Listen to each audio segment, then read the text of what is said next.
নমস্কার বন্ধুরা, সকলকে আমার অনেক অনেক ভালোবাসা। আজকে আমি কোনো রান্নার রেসিপি নিয়ে আসিনি। আজকে নিয়ে এসেছি সকলের ঠাকুর ঘরে যে শাঁখ থাকে সেটা আজকে একটু পরিষ্কার করে দেখাবো। তো দেখুন, আমার এই শাঁখটা অনেক দিনকার, আমার মা আমাকে দিয়েছিল যখন আমি নতুন সংসার করতে আসি। তো মা বলতে পারেনি কবেকার এই শাঁখ, মায়ের ঘরে এই শাঁখটা রাখা ছিল, ওই জন্য মা আমাকে শাঁখটা দিয়েছিল। তো শাঁখটা মাঝে মাঝে আমি পরিষ্কার করি। তো পুরনো অনেক দিনকার শাঁখ খুব সাবধানেই পরিষ্কার করি।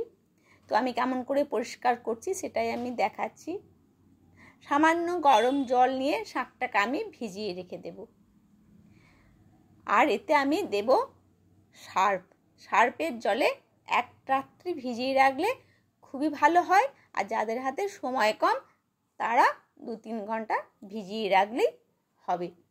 তো বৃহস্পতিবারে আমাদের শাঁখ লাগে, তার আগের দিন আমরা শাঁখটাকে একটু পরিষ্কার করে নিলাম। ঠাকুর ঘরের জিনিস পরিষ্কার পরিচ্ছন্ন হয়ে থাকলে ভালো লাগে, মনটাও ভালো থাকে।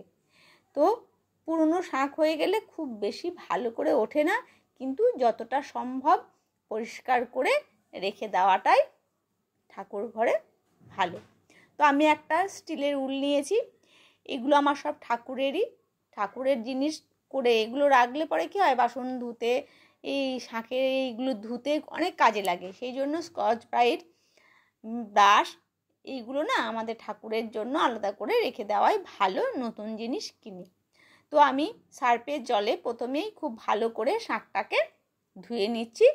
যতটা সম্ভব হচ্ছে ততটা আমি ধুয়ে নিচ্ছি, কারণ পুরনো শাঁখ অত পরিষ্কার হয় না, আর আমরা সেইভাবে অতটা সাদা করে পরিষ্কারও করতে পারবো না। যতটা সম্ভব ততটা পরিষ্কার করে রেখে দেওয়াটাই ঠাকুর ঘরে ভালো। যেটুকুনি আমাদের ঘরে সামগ্রী আছে সেইটা দিয়েই পরিষ্কার করে নেব। তো প্রথমে আমি সার্ফ আর গরম জল দিয়ে ভিজিয়ে রেখে খুব ভালো করে রগড়ে প্রথমেই আমি নেব, দিয়ে ধুয়ে নিয়ে তারপরে আমি আর একটু পরিষ্কার করার চেষ্টা করছি। এবার আমি কি করব, এটা অনেকের ঘরেও থাকে, বা দোকান থেকে 5 টাকা দিয়ে, আমি যেমন এই চুনটা দোকান থেকে 5 টাকা দিয়ে নিয়ে এসেছি। তো এমন কিছু কঠিন না, যেখানে পান বিক্রি হয় ওখানেই চুনও পাওয়া যায়। আর তার সাথে দেব কলগেট, সাদা কলগেটটা বেশিরভাগ সাদাই হয়, কিন্তু অন্য কোনো কালারিং কিন্তু দেবে না, এই সাদা কলগেটটাই ব্যবহার করবেন। যতটা পরিষ্কার হয় ততটাই দেখতে ভালো লাগবে। এবার আমার যে নতুন ব্রাশটা ছিল ওই নতুন ব্রাশটা নিয়ে নেব। আর এটা যদি একটু জল লাগে সামান্য পরিমাণে এতে একটুখানি জল দিয়ে দেব। তো আমি একটু জল দিয়ে দেব, কারণ একটু থিকনেস হয়ে আছে, এটাকে আরেকটু পাতলা করব, কিন্তু খুব পাতলা কিন্তু করা যাবে না। আমি কেমন করে কতটা আমি পাতলা করছি সেটা আপনাদেরকে আমি দেখাচ্ছি। এইভাবে করে নিয়েছি। তা বন্ধুরা, তোমাদের ঠাকুর ঘরে যদি শাঁখ নোংরা হয়ে থাকে, বৃহস্পতিবারে পুজো করা হয়, তার আগে যদি শাঁখটাকে একটু পরিষ্কার পরিচ্ছন্ন করে রাখা হয়, বা ডেলি আমাদের শাঁখ লাগে, তো সেটাকে যদি একটু, খুব বেশি না হলেও অল্প একটু পরিষ্কার করে নিলেই কিন্তু ভালো লাগবে। কারণ পুরনো শাঁখ হয়ে গেলে খুব বেশি যে পরিষ্কার হবে তা না, কিন্তু যতটা সম্ভব পরিষ্কার করা যায় ততটাই পরিষ্কার করে নেব। এইভাবে পুরো শাঁখটার গায়ে আমি কলগেট আর চুনটা লাগিয়ে রেখে দেব, দিয়ে আধা ঘন্টা শাঁখটাকে আমি এইভাবে রেখে দেব। তাহলে কি হবে, একটু ভিজে যাবে। আধা ঘন্টার পরে আমি ফিরে এলাম, দিয়ে সেই ব্রাশ দিয়ে আর স্কচ ব্রাইট দিয়ে আমি আবার একবার রগড়ে নেব ভালো করে।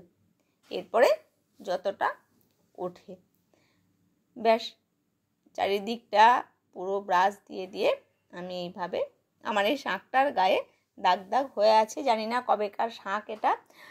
এর এত সুন্দর আওয়াজ হয় শাঁখটাতে। আমি যে ফ্ল্যাটে থাকি, কোনো ফ্ল্যাটে বিয়ে বা কোনো শুভ কাজ হলে পরে শাঁখ বাজানোর দরকার পড়লে না, আমাকে সবাই বলে তোমার শঙ্খটা নিয়ে আসো, তোমার শঙ্খর আওয়াজটা খুব বেশি। বা যখন আমার সরস্বতী পুজো হয় ফ্ল্যাটের নিচেতে, তখন সবাই বলে যে তোমার শাঁখটা নিয়ে আসো, তোমার শাঁখটার আওয়াজটা খুব বেশি। সেই জন্য আমি এটাকে খুব সাবধানে পরিষ্কার করে রাখি, যে শাঁখটা যেন কিছু না হয়। এত সুন্দর শাঁখটার আওয়াজ, এত বড় শাঁখ আর এত সুন্দর আওয়াজ এখনকার সেরকম অত ভালো পাওয়া যায় না। শাঁখের দাম এখন বিশাল হয়ে গেছে। সেই জন্য এই শাঁখটা আমি খুব যত্ন করে ধুয়ে আবার ঠাকুর ঘরে রেখে দিই। তো বন্ধুরা, এইভাবে আমি শাঁখটাকে পরিষ্কার করে নিলাম। খুব বেশি যে উঠবে তা না, কিন্তু আমি যতটা সম্ভব পারলাম ততটা আমি পরিষ্কার করে নিলাম। তা বন্ধুরা, আজকে আমি এইভাবে শাঁখটা পরিষ্কার করলাম, সেটাই আপনাদের সাথে শেয়ার করলাম। ভালো থাকবেন, সুস্থ থাকবেন, দেখা হবে আবার নতুন কোনো ভিডিওতে।